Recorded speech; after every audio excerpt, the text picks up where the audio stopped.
अब भाइयों और बहनों, इतना सारा सब कुछ विश्वास है और गुरुदेव के वचन पर चलना, गुरुदेव की आज्ञा में चलना, ये सब कुछ तभी संभव है जब हम अपने गुरुजी को पहचान लेंगे, जब हम अपने गुरुदेव भगवान को परमात्मा के रूप में हृदय से स्वीकार कर लेंगे, जब हम उनके ज्ञान को अपने अंतःकरण में समा लेंगे।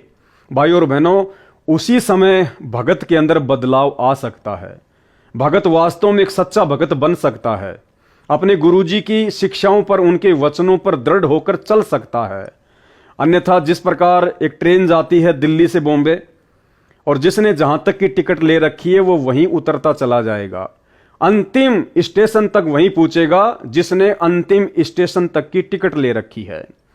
तो गुरुदेव के वचनों पर अंत समय तक वही भगत टिक कर रह सकता है जिस भगत ने गुरुदेव की वास्तविक परमात्मा वाली स्थिति को पहचान लिया होगा। और उस परमेश्वर के आशीर्वाद से, गुरुदेव भगवान के आशीर्वाद से, आप और हम साथ संगति से जुड़े हुए भाई बहनों का सौभाग्य कि परमेश्वर ने विशेष रजा बख्श के, परमात्मा कहते हैं पिछले जन्म से होते हैं पूर्ण हंस मुराद, ये कोई पिछले जन्म जन्मांतरों की भक्ति और शुभ कर्मों का सहयोग होता है जो भगत अपने गुरुदेव को पहचान पाते हैं। अन्यथा ये लाखों की भीड़ सतलोक आश्रमों से जुड़ी हुई, ये किस प्रकार से सोशल मीडिया पर आए दिन अपने कुकर्मों को दुनिया के सामने प्रदर्शित करती रहती है, आप और हमसे कुछ भी छुपा हुआ नहीं है। तो गुरु जी को परमात्मा मानने के विषय में आदरणीय गरीबदास जी महाराज जी की ये वाणियां हैं।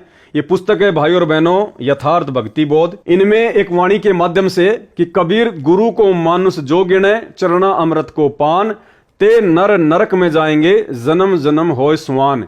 भाई और बहनों, इस वाणी के माध्यम से सतगुरु रामपाल जी भगवान हमें क्या समझाना चाहते हैं, क्या शिक्षा देना चाहते हैं? सरलार्थ, जो सतगुरु तत्वदर्शी है, तो वर्तमान में हम सबको पता है कि तत्वदर्शी संत कौन है? धरती पर एकमात्र सतगुरु रामपाल जी परमेश्वर जी हैं।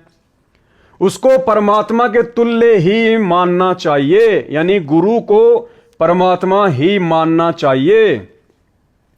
यदि साधक ने, साधक यानी भगत ने गुरु धारण कर रखा है, संत रामपाल जी को अपना गुरु भी धारण कर रखा है और नियमानुसार चरणा अमृत भी पी रहा है, यानी सतगुरु रामपाल जी भगवान नाम दीक्षा के समय जो एक चरणामृत की जो एक बोतल देते हैं छोटी सी, यानी भगत वो चरणामृत भी पी रहा है रोजाना, यानी भगत ने गुरु धारण कर रखा है और नियमानुसार चरणा अमृत भी पी रहा है और गुरु जी को केवल संत रूप में देखता है।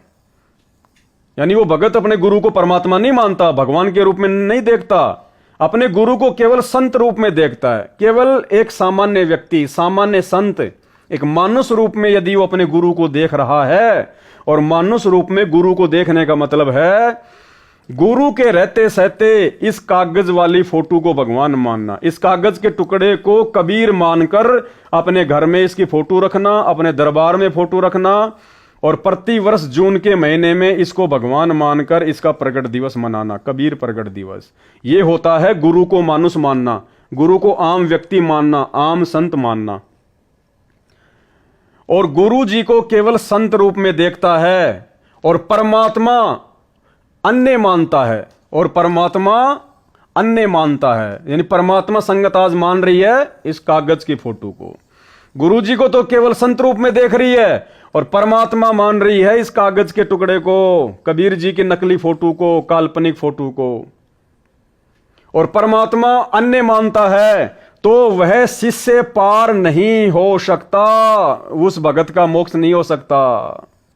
यानी आज सतलोक आश्रमों से जुड़ी हुई 90% संगत, साथ संगति से जुड़े हुए सत्सेवक भाई बहनों को छोड़कर जितने भी भगत हैं, वो भगत वर्तमान समय में सतलोक जाने वाली स्थिति में नहीं है। वर्तमान में वो पूर्ण मोक्ष प्राप्त करने वाली स्थिति में नहीं है, क्योंकि वो भगत परमपिता परमेश्वर जी की इस अमर अटल वाणी के अनुसार नहीं चल रहे हैं। कबीर गुरु को मानुष जो गिने, कर चरणा अमृत को पान, ते नर नरक में जाएंगे, जन्म जन्म होए स्वान। जो सतगुरु तत्वदर्शी है, यानी हम तत्वदर्शी संत के शिष्य हैं, उसको परमात्मा के तुल्य ही मानना चाहिए। यदि भगत ने गुरु धारण कर रखा है, बिल्कुल गुरु धारण कर लिया, और नियमानुसार चरणामृत भी पी रहे हैं। लोग सुबह सुबह संत रामपाल जी का चरणामृत भी पीते हैं और गुरु जी को केवल संत रूप में देखता है और परमात्मा अन्य मानता है, यानी गुरु जी को केवल एक साधारण संत और परमात्मा मान रहे हैं इस कबीर जी की फोटो को, कागज के टुकड़े को, जो ना बोलता, ना चलता, ना देखता, ना हिलता, ना डुलता, ना आशीर्वाद देता, ना मंत्र देता, ना सत्संग सुनाता। तो वह शिष्य, यानी ऐसी गलती करने वाला वह शिष्य, वह भगत, तो वह शिष्य पार नहीं हो सकता, उसका मोक्ष नहीं हो सकता। अर्थात जिन जिन भगत भाई बहनों के घरों में आज भी इस दाढ़ी मूछ वाले कबीर जी की ये काल्पनिक, ये नकली फोटो रखी हुई है, जिन जिन के दरबार साहिब में ये फोटो रखी हुई है, जो व्यक्ति इस फोटो का सुबह शाम दोपहर दर्शन करते हैं, जो हर साल जून के महीने में इस कागज की फोटो का कबीर प्रकट दिवस मनाते हैं, वो व्यक्ति कभी भी पार नहीं हो सकता। पार नहीं हुआ तो श्वान यानी कुत्ते आदि के शरीर धारण करेगा।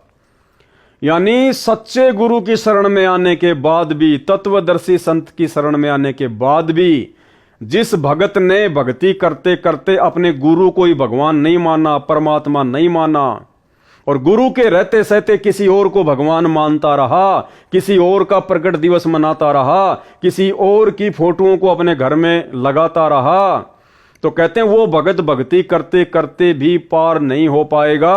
और पार नहीं हुआ तो फिर क्या बनेगा? श्वान, कुत्ता। गुरु और परमात्मा में कोई अंतर नहीं होता। जब तक दो समझ कर चाल रहा है, कबीर साहब कहते हैं, वो कुत्ते की दुनिया में जागा। तो आज सतलोक आश्रमों से जुड़े हुए 90% भगत, सतगुरु रामपाल जी परमेश्वर जी का कलयुगी परिवार, उनके भाई बंधु रिश्तेदार, ये कोऑर्डिनेटर, सब के सब इसी को भगवान मानते हैं। जून के महीने में इसका प्रकट दिवस मनाते हैं। आश्रमों में इनकी बड़ी बड़ी फोटोएं लगी हुई हैं, यानी गुरु के रहते सहते कागज के टुकड़े को भगवान मान रहे हैं। तो सारे के सारे कुत्ते की योनि में जाने वाली भक्ति कर रहे हैं, कुत्ते की योनि में जाने वाली। ये मैं नहीं कह रहा, आपके गुरु सतगुरु रामपाल जी स्वयं कह रहे हैं।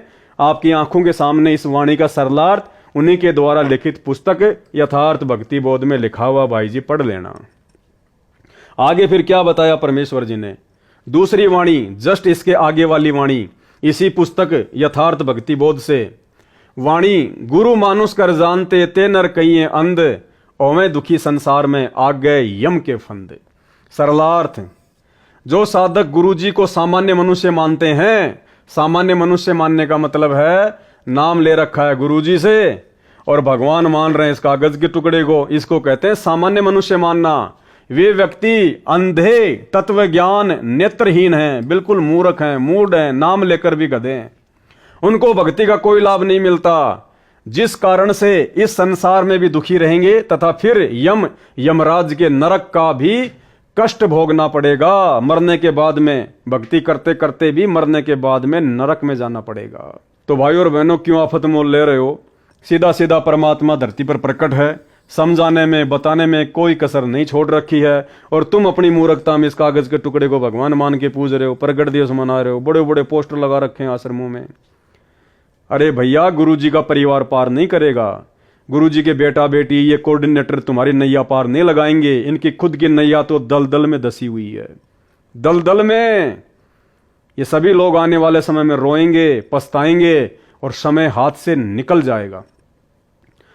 ये सभी लोग आने वाले समय में रोएंगे, पछताएंगे, लेकिन उस समय तक जब इनको ये बातें समझ में आएंगे ना, जो बातें वर्तमान में सत्सेवकों के आ चुकी हैं, ये बातें जब तक इनके समझ में आएंगी तब तक तो समय हाथ से निकल चुका होगा। और बाद में फिर परमात्मा कहते हैं कि अब पछताए क्या हो जब चिड़िया चुग गई खेत।